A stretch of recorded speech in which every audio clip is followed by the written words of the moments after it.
अस्सलाम वालेकुम। मैंने आपके साथ डियर स्टूडेंट्स यूनिट नंबर जो 3 है इसको स्टार्ट किया हुआ है। यूनिट नंबर 3 के अंदर मैंने सबसे पहले थोड़ा सा मैं आपको बता दूं कि रेशो का कॉन्सेप्ट आपको दिया था, उसके बाद मैंने आपको प्रपोर्शन का कॉन्सेप्ट दिया था, उसके बाद मैंने आपको इनवर्स जो है इनवर्स का दिया था, और उसके बाद मैंने डायरेक्ट प्रपोर्शन का आपको कॉन्सेप्ट दिया था। तो उसके साथ साथ आगे मैं चला जा रहा था, तो उसमें मैंने आपको क्या कहा था कि इसमें मैंने आपको जो है वो थर्ड प्रपोर्शन का कॉन्सेप्ट दे दिया था, फोर्थ प्रपोर्शन का बता दिया था। अब उसके बाद आगे जो है वो मीन प्रपोर्शन की डेफिनेशन भी मैंने आपके साथ डिस्कस कर ली थी, और कंटिन्यूस प्रपोर्शन की जो थी वो भी डेफिनेशन मैंने आपके साथ डिस्कस कर ली थी। अब इसमें आगे हमने मीन प्रपोर्शन के जो क्वेश्चन हैं वो मैंने इस लेक्चर में आपके साथ डिस्कस करने हैं।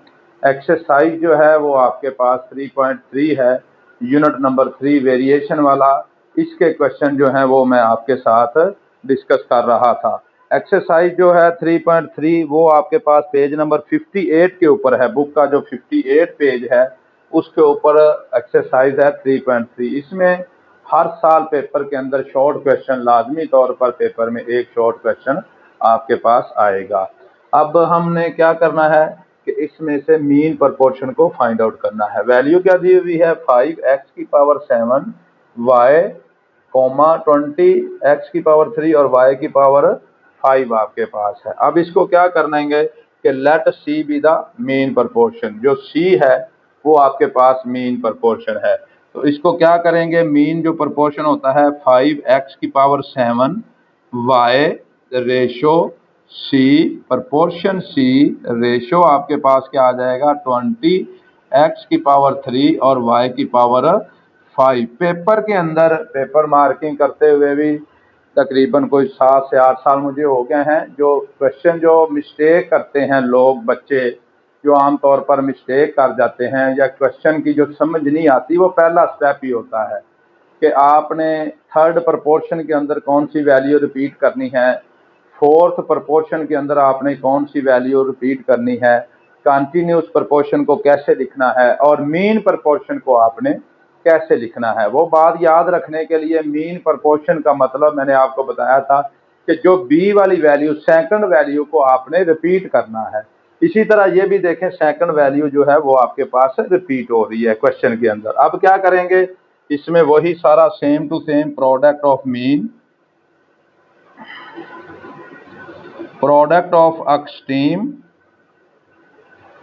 Is equal to product of mean. अब इसमें क्या करना है कि इसको C को मल्टीप्लाई कर देना है आपने C के साथ। C को C के साथ जब मल्टीप्लाई करेंगे तो दूसरी वैल्यू जो है वो आपके पास x⁻³ y⁻5 मल्टीप्लाई किसके साथ हो जाएगा 5x⁻7 और y के साथ। इसको हमने क्या किया है साथ साथ मल्टीप्लाई कर दिया है। अब क्या करेंगे, ये तो आपके पास आ जाएगा C का स्क्वायर आ जाएगा। जब 20 को 5 के साथ मल्टीप्लाई करेंगे तो आपके पास 100 आ जाएगा।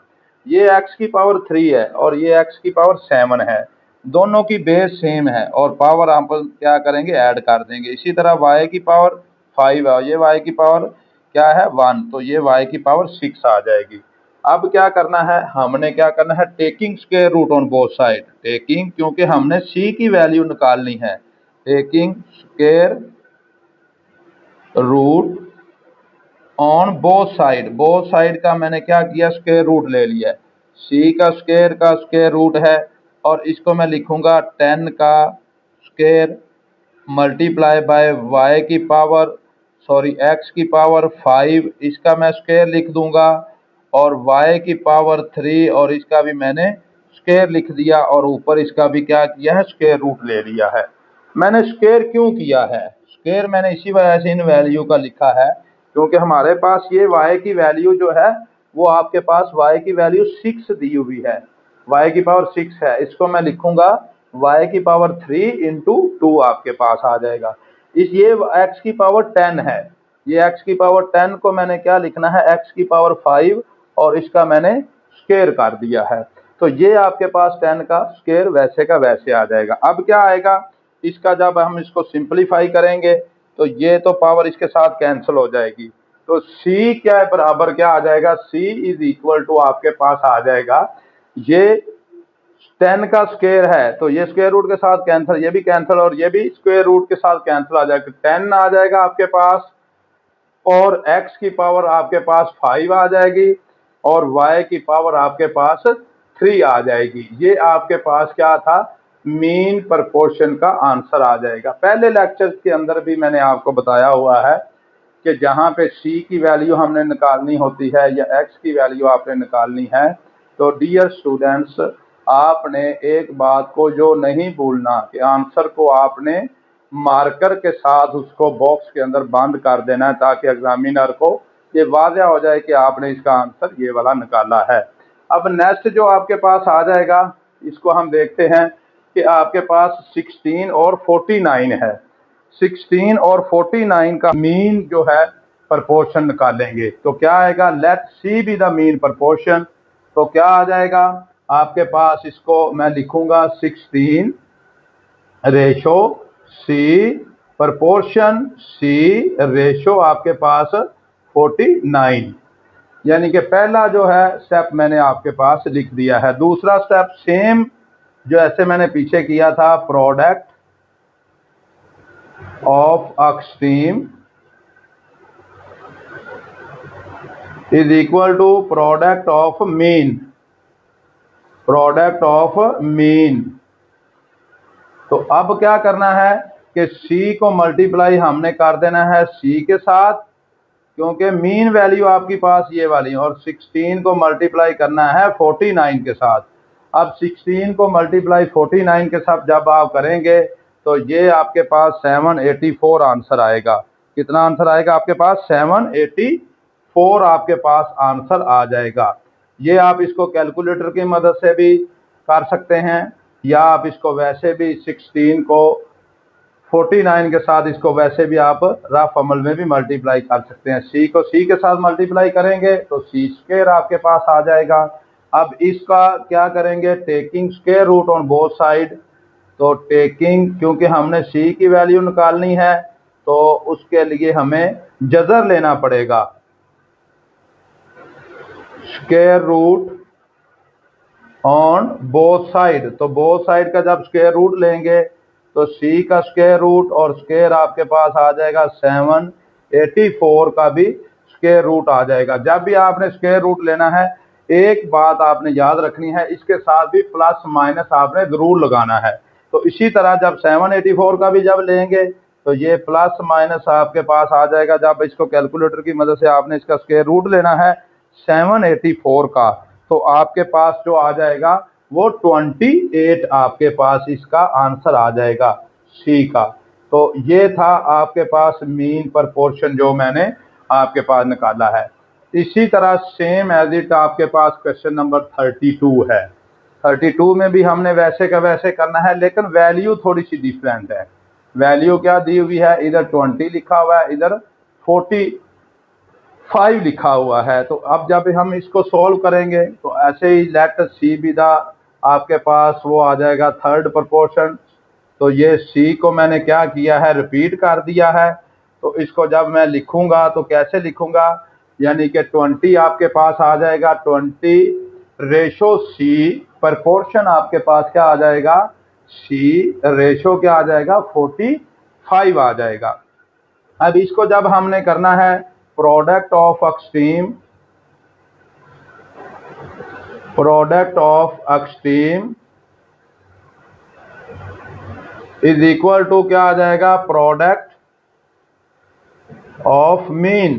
तो आपके पास जो प्रोडक्ट ऑफ मीन वैल्यू का प्रोडक्ट और एक्सट्रीम वैल्यू का प्रोडक्ट आ जाएगा। तो ये आ जाएगा c को जब मल्टीप्लाई करेंगे c के साथ तो ये आ जाएगा 20 मल्टीप्लाई बाय 45। तो जब 45 को ये आ जाएगा c को c के साथ c स्क्वायर, जब हमने 45 को मल्टीप्लाई करना है तो ये आपके पास आ जाएगा 900। अब हमने c की वैल्यू निकालनी है, ये भी स्क्वायर है तो ये भी इसका भी स्क्वायर रूट लेना पड़ेगा। तो taking square root on both side, taking square root on both side, तो बोथ साइड का जब स्क्वायर रूट लेंगे तो ये c का स्क्वायर है, इसका स्क्वायर रूट, और 900 का हमने क्या करना है, स्क्वायर रूट लेना है। तो ये प्लस माइनस आपके पास 30 जो है इसका c का आपके पास आंसर आ जाएगा।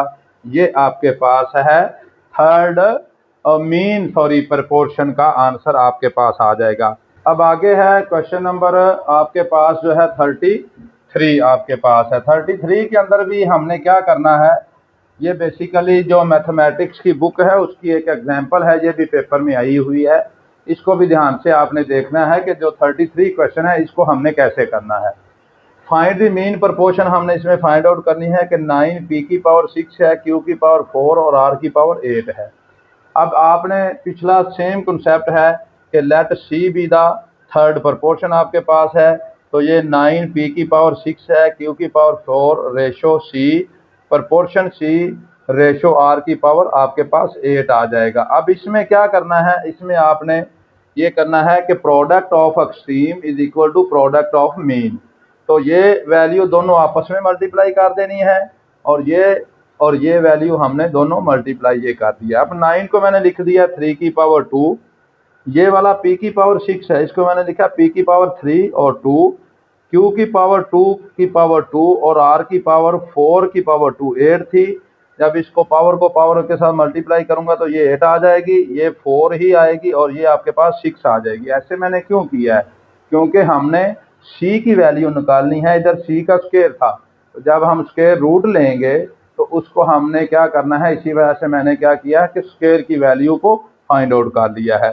अब इधर भी मैंने स्क्वायर रूट ले लिया, इधर भी स्क्वायर रूट ले लिया। अब जब 3 का स्क्वायर है तो स्क्वायर रूट के साथ कैंसिल हो जाएगा, ये भी स्क्वायर कैंसिल हो जाएगा, ये भी स्क्वायर रूट और ये भी कैंसिल। प्लस माइनस के अंदर क्या आंसर आएगा, इधर 3 रह जाएगा, ये वाला आपके पास 3 आ जाएगा, ये ऊपर स्क्वायर था स्क्वायर रूट के साथ कैंसिल होकर p की पावर 3 रह जाएगा, तो ये p की पावर मैंने 3 लिखा है। उसके बाद ये q की पावर 2 की पावर 2 है, ये 2 स्क्वायर रूट के साथ कैंसिल होकर q की पावर 2 रह जाएगा, और ये आपके पास r की पावर 4 की पावर 2 है, तो ये भी कैंसिल 2 होके r की पावर आपके पास 4 आ जाएगा। तो ये था आपके पास जो मैंने मीन प्रोपोर्शन का आपको कंसेप्ट दे दिया था। अब आगे मैंने आपको क्वेश्चन नंबर जो है वो 24 पे लेके आना है। 24 में हमारे पास आगे वाले जो क्वेश्चन हैं इनमें सेम कंसेप्ट है कि कॉन्टिन्यूड प्रोपोर्शन आपके पास क्या होती है।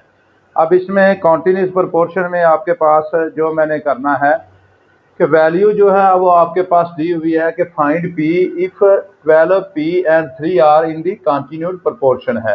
तो ये वाली जो वैल्यू आपके पास दी हुई है 12p एंड 3, इसमें कॉन्टिन्यूस प्रोपोर्शन है, तो इसको क्या लिखेंगे 12 रेशो p।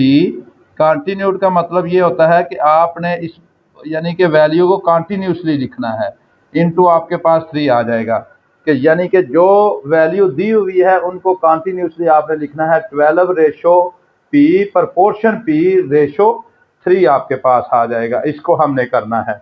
अब क्या करना है, वही प्रोडक्ट ऑफ एक्सट्रीम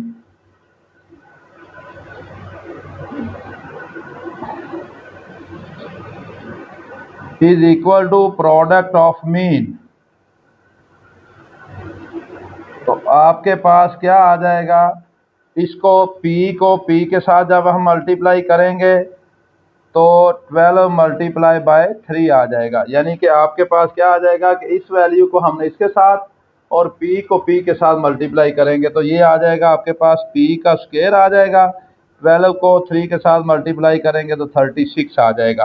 अब हमने p निकालना है, तो taking square root on both side, taking square root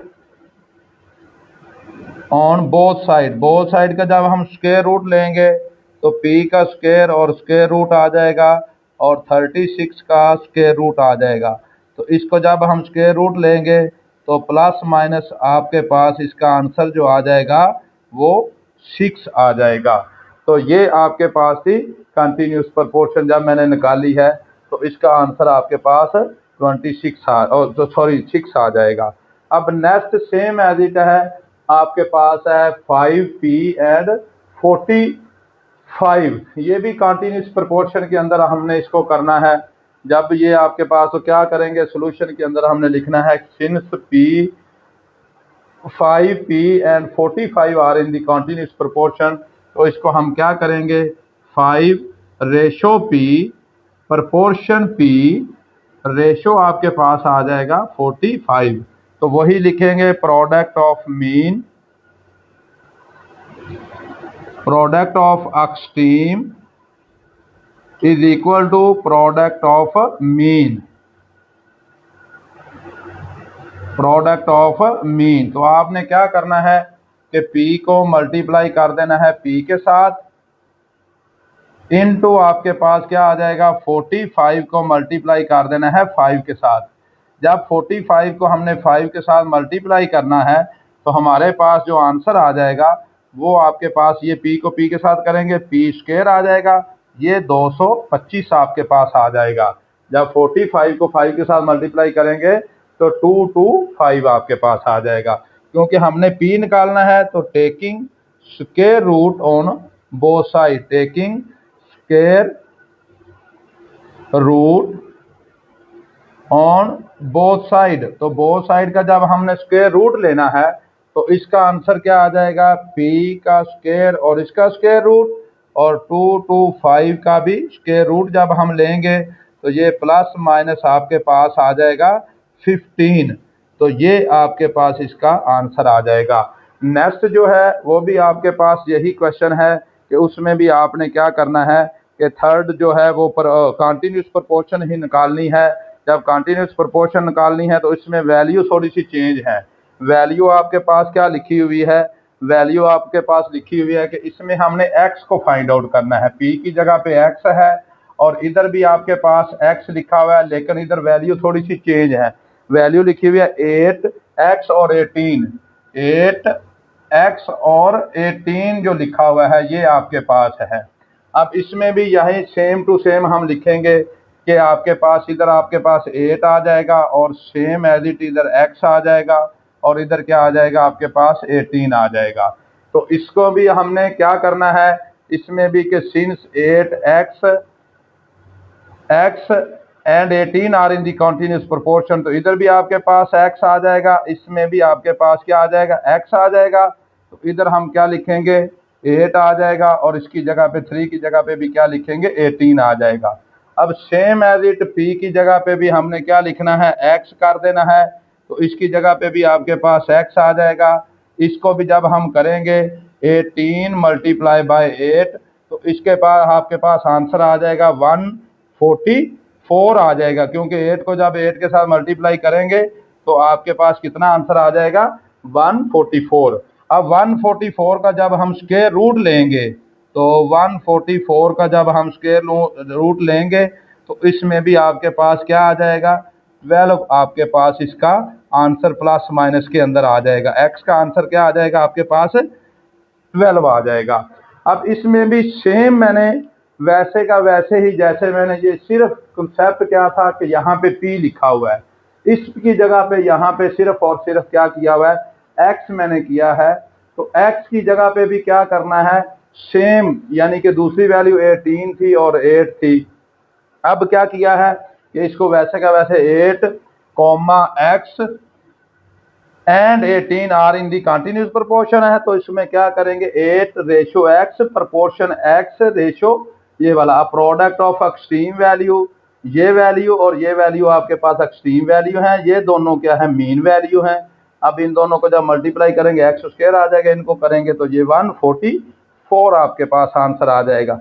इसको जब आप हल करेंगे तो आपके पास ये प्लस माइनस 12 आपके पास इसमें आंसर आ जाएगा। ये था आपके पास जो है वो क्वेश्चन नंबर जो आपके पास है 34 था आपके, सॉरी 36 जो है वो क्वेश्चन था। है हमारे पास क्वेश्चन नंबर 37 में भी हमने m की वैल्यू को फाइंड आउट करना है। वैल्यू क्या दी हुई है, 7 कॉमा आपके पास m-3, 7 comma m-3 and 28 are in the continued proportion है।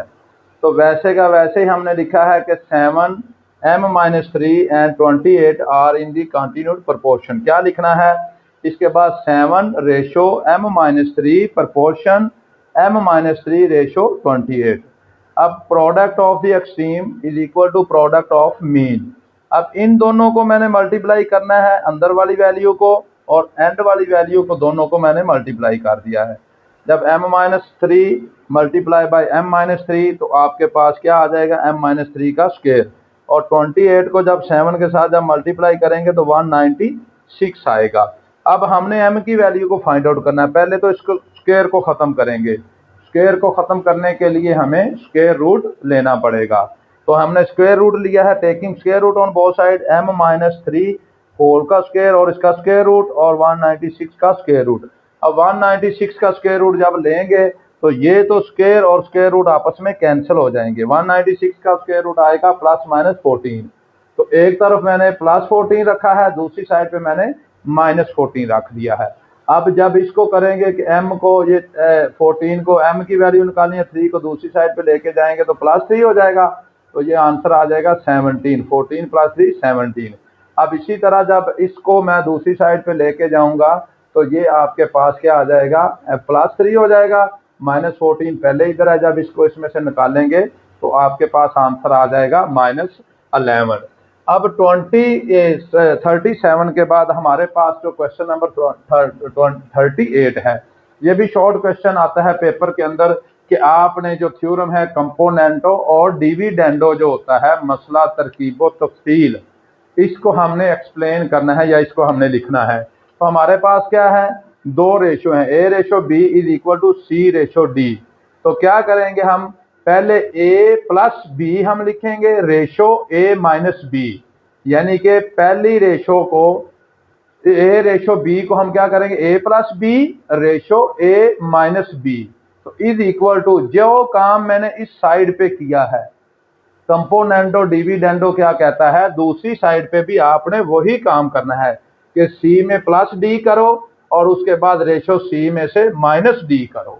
अब दूसरी इसकी स्टेटमेंट क्या है कि या पहले आप माइनस करो रेशो फिर आप प्लस करो, यानी कि A-B ratio A+B is equal to C -D ratio C+D।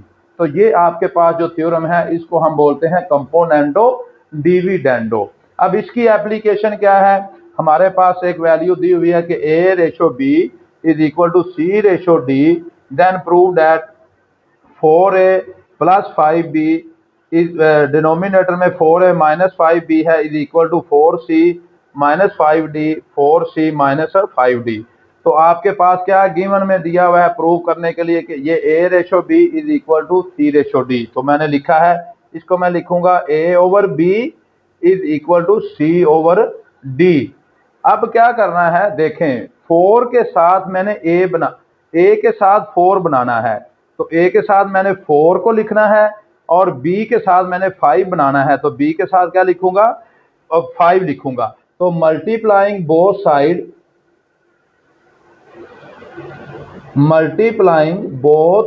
Side by 4/5। 4/5 मैंने क्यों किया है, क्योंकि A के साथ मैंने 4 बनाना है और B के साथ मैंने 5 बनाना है। जब इसको मल्टीप्लाई करेंगे तो ये आ जाएगा 4A/5B आपके पास, तो ये आ जाएगा 4C/5D आपके पास। तो ये वाला जो वैल्यू दोनों साइडों पे, इधर भी मैंने 4/5 के साथ मल्टीप्लाई कर दिया, दूसरी साइड पे भी 4/5 के साथ मैंने क्या किया है मल्टीप्लाई किया है। तो अब क्या करेंगे, अब हमने क्या करना है कि अप्लाई कर देना है कंपोनेंटो डिविडेंडो। अभी मैंने आपको बताया था कि कंपोनेंटो डिविडेंडो ये होता है कि इसको क्या करना होता है, एक साइड पे हम क्या करेंगे अप्लाइंग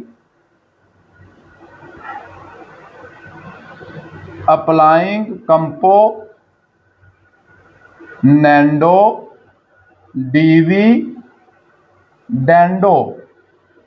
तो ये है मसला तरकीबो तफसील कि हमने क्या करना है, अप्लाई कर दिया है कंपोनेंटो डिविडेंडो। क्या करना है कि हमारे पास ये वैल्यू दी हुई है कि 4A/5 5b is equal to क्या है 4c ओवर 5d। तो मैंने नीचे वाली वैल्यू को ऊपर प्लस करना है, 4a प्लस 5b। डिनोमिनेटर में अगर ऊपर प्लस किया है तो नीचे मैं माइनस करूंगा, 4a minus 5b is equal to ये आ जाएगा 4c माइनस 5d। जो काम मैंने इधर किया है वही मैं उधर दूसरी साइड पे करूंगा, इधर प्लस किया है तो उधर भी मैंने प्लस किया है, 4c माइनस 5d।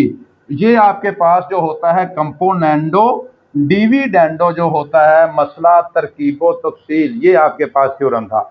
अब इसमें किया क्या, मैंने नीचे वाली वैल्यू को ऊपर प्लस किया है और नीचे माइनस किया है, दूसरी साइड पे भी नीचे वाली वैल्यू को ऊपर प्लस किया है और नीचे मैंने माइनस किया है। तो यही बात हमने क्या करनी थी, यही बात हमने प्रूव करनी थी। तो हैंस प्रूव्ड आपके पास हो गया है कि ये वाला जो है मसला तरकीबो तफसील या कंपोनेंटो डिविडेंडो की मदद से जो हमने लेके आना था वो ये वाला आपके पास मैंने लेके आना था। अब नेक्स्ट है हमारे पास क्वेश्चन नंबर 33 के बाद हमारे पास क्या आ जाता है, नेक्स्ट जो आ जाता है 40 क्वेश्चन है। ये भी आपके पास शॉर्ट क्वेश्चन पेपर में आता है, बाद औक़ात के मेथड का पूछ लेते हैं कि के मेथड आपके पास क्या होता है। अब के मेथड के अंदर हमने क्या करना है, क्या है, if A ratio B proportion C ratio D is a proportion then putting each ratio equal to K। तो हमने क्या करना है कि ये जो पहली रेशो है और दूसरी रेशो है इनको क्या करना है, A over B is equal to C over D। Ratio का मतलब मैंने ओवर बताया था, डिनोमिनेटर बताया था कि A बटा B बराबर, प्रोपोर्शन का मतलब बराबर होता है C बटा D, तो इक्वल टू K। अब क्या किया, ये वाली वैल्यू लैदा के इक्वल मैंने रख दी है और C बटा D मैंने लैदा के इक्वल रख दी है। अब इसमें क्या होगा कि A की वैल्यू निकालने के लिए B को दूसरी साइड पे मल्टीप्लाई कर दिया, तो A इज इक्वल टू क्या आ जाएगा, इसका आंसर B के आ जाएगा। और इसी तरह सेम C की वैल्यू जब निकालनी है तो C का आंसर निकालने के लिए मैंने क्या किया है, D को दूसरी साइड पे मल्टीप्लाई कर दिया है।